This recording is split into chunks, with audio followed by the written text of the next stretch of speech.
This is just a quick follow-up and final video for our taillight project. The Zenith blue paint that I ordered from automotivetouchup.com finally arrived the other day. It actually took 26 days to arrive after order. I removed the taillight housings and license plate light cover for one last time to prep them for the new paint. They got another wet sanding with 800 grit sandpaper and a good wipe down with isopropyl alcohol.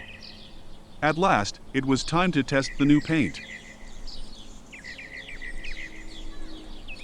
Again, I'm no expert at this, and there are probably 100 ways to do it better than I did, but it is what it is.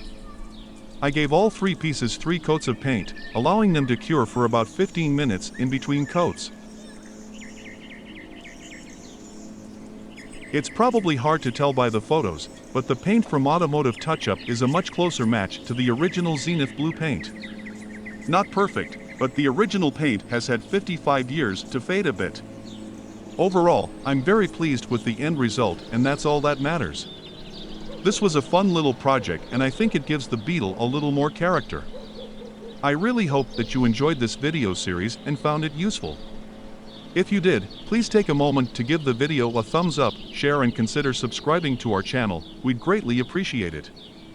Until next time, take care.